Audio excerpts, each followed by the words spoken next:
Hello everyone, my name is Ekaterine. Hope you're all doing well. In this video, I will be talking about the Deutch-Jozsa algorithm. Deutch-Jozsa algorithm is one of the first examples of a quantum algorithm that is exponentially faster than any possible deterministic classical algorithm. Before we go into details of how the algorithm works, let's do a little review of quantum programming. Quantum programming uses qubits instead of bits. Qubit is short for quantum bit.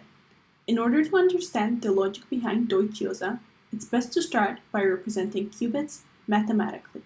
Single qubit can be described as a vector A, B. A and B can be complex numbers, but there is one restriction. A squared plus B squared must be equal to 1.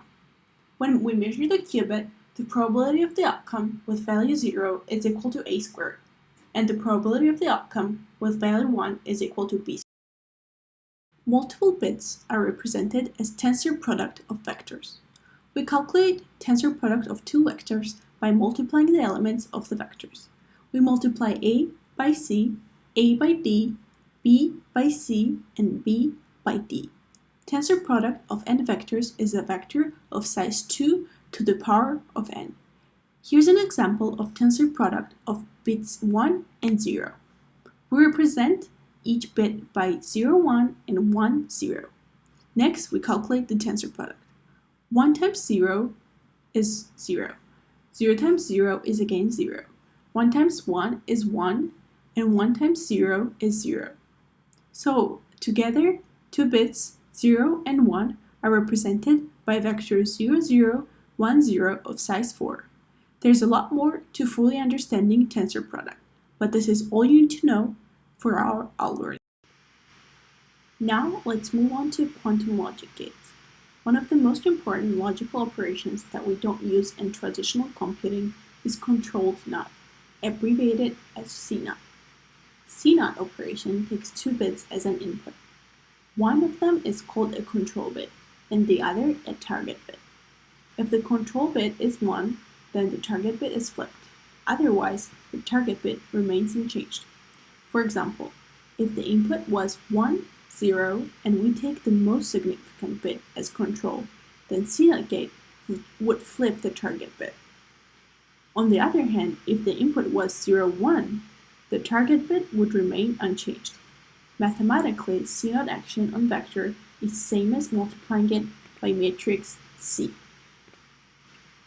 We can calculate CNOT of two bits by calculating their tensor product and multiplying it by matrix C. Here is an example of CNOT operation on input bits 1, 0. Since control bit is 1, we would expect the target bit to be flipped, and result should be 1, 1. Let's compare it to the results of the mathematical approach. As we know from previous calculations, tensor product of bits 1, 0 is 0, 0, 1, 0. So we simply use that and multiply it by matrix C. The result is 0, 0, 0, 1, which is then broken down into its tensor multiples, and our final bits are 1 and 1, as we would expect. Another important gate that we don't have in classic computers is the Hadamard gate. Hadamard gate transforms qubit currently in equal superposition to 0 or 1, and vice versa. The mathematical expression for Hadamard gate as multiplication by this matrix. This brings us to another important concept of quantum computing, reversibility. All operations in quantum programming must be reversible, meaning that given a function and its output, it should be possible to determine its input.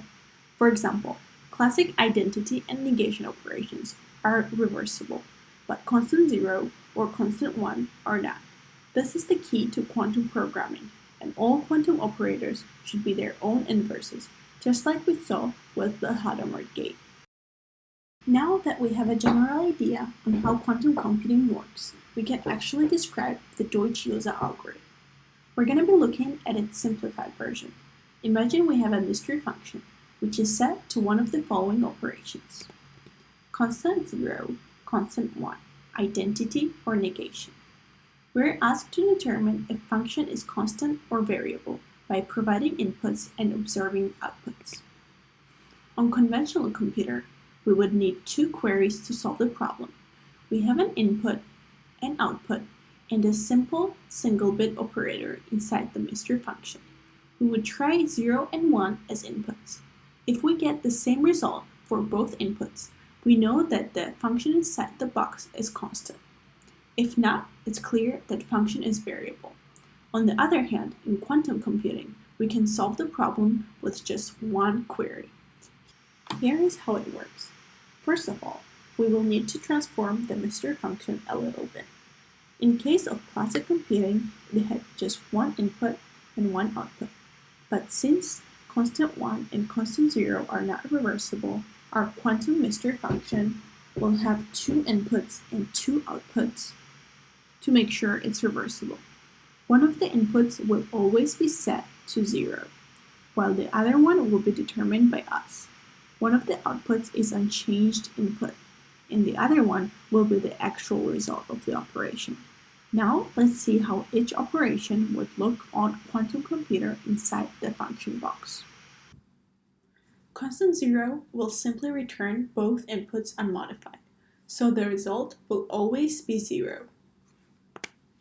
Constant 1 has the exact same circuit as constant 0, except the output is flipped, so it's always 1. Identity is a little different. In this case, we use CNOT gate. If the input is 1, we flip the output from 0 to 1, so it's equal to input. If input is 0, output remains 0 as well. Negation is very similar to identity. The output is set to be equal to input using CNOT gate, and then it is simply negated. Now that it's clear how each function will look inside the mystery box, let's see how we can use only one query to solve our problem. We will initialize both input values to 0. Then we will reverse both of them and put them in equal superposition using the Hadamard gate. After the mystery function returns its results, we will use the Hadamard gate again to transform values into 0 or 1 and measure them. If the measurements are 1, 1, the mystery function is constant. If the measurements are 0, 1, the mystery function is variable. Now we will show why this claim is true. First of all, let's calculate what values are provided for the mystery function. Initially, both inputs are set to 0, then flip to 1 and pass through the Hadamard gate. After multiplying 1 by matrix of the Hadamard gate, we will find that values provided for mystery function are vectors 1 over square root of 2 minus 1 over square root of 2. Now let's show that results for each operation will match our predictions. If mystery function is constant 0, it will take vectors of value 1 over square root of 2 minus 1 over square root of 2 and return them unmodified. We know that the Hadamard gate is self-reversible. Therefore, after passing those results through the gate, we will get vectors of value 1. As predicted, operation returned bits 1, 1. If mystery function is constant 1, it will again take vectors of value 1 over square root of 2 minus 1 over square root of 2. One of them will be returned unmodified. The other one will be flipped into vector minus 1 over square root of 2, 1 over square root of 2. However, after passing them through the Hadamard gate, each value will still be converted into 1. If you're interested to see why, simply multiply the vector by the Hadamard matrix. The result of constant 1 is 1, 1 as well. We showed that both constant functions return 1, 1. If mystery function is identity, it will take the vectors of value 1 over square root of 2 minus 1 over square root of 2 and pass them through a CNOT gate. After doing the calculations, we can see that the input will be modified into vector 1 over square root of 2, 1 over square root of 2, and the output will be modified into 1 over square root of 2 minus 1 over square root of 2. After passing them back through the Hadamard gate, we will get values 0 and 1 as predicted. If mystery function is negation, it will do the same calculations as identity. However, in the end, output will be flipped, so it will take the value of vector minus 1 over square root of 2, 1 over square root of 2. After passing the returned values back through the Hadamard gate, they will be measured as 0 and 1, just like we predicted. We managed to show how Deutch-Jozsa algorithm finds solution for our problem in just one query. The solution we used can be generalized to a problem with n-bit mystery function, where you need to determine if function returns constant value for all n inputs. On a classic computer, it would take n over 2 plus 1 queries to find the answer. However, a quantum computer could solve the problem in just one query. Deutch-Jozsa algorithm is the inspiration for Simon's algorithm, which is in turn the inspiration for Shor's algorithm.